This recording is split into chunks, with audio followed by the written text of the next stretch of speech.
Go. Yeah.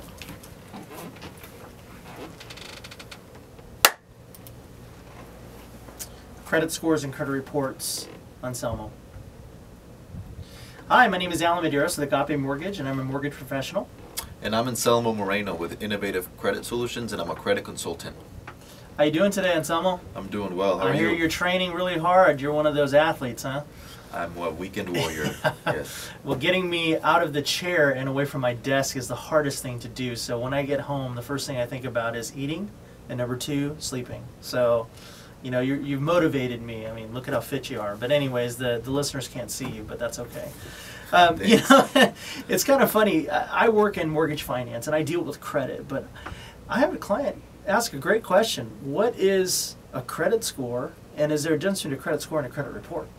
You know, that's an interesting question because some of this information we take for granted. There's actually a very big difference between a credit report and a credit score. A credit report is actually a report that's full of data that your previous creditors have furnished over to the credit bureaus.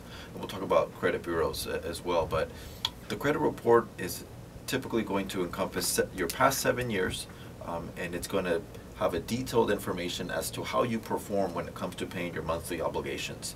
More specifically, if you pay them on time or not. That's what the credit report is generally going to convey. It's also going to have a historic breakdown of any accounts that were sent to collections, and also any public record data. So anything that's related to judgments, bankruptcies, tax liens, that type of information is typically going to be found in a credit report. And the credit report is then graded or scored by a particular math model. And this math model is what is called a credit score. The sole purpose of the credit score is to just determine what kind of risk you are. And this number is calculated by the information on the credit report. So they're completely different. However, they work together to help lenders make better decisions. Typically, the higher your score, the better the risk you are going to be to the lender. And the lower your score, the higher risk you're going to be to the lender. And what risk we're talking about here is specifically whether you're going to pay on time or not. Nothing else. So they don't really, it's not really looking if you were going to pay at all. It's looking if you're going to pay on time, because many people pay, they just pay late. And you know, it's funny because in my industry, one of the things that we jokingly talk about is that we're talking about 30 years worth of payments on average for most of the borrowers.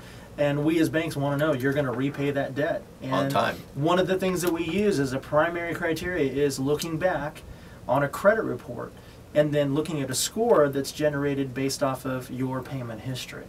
So that's awesome. I really appreciate you clarifying that, and hopefully our listeners got something out of that.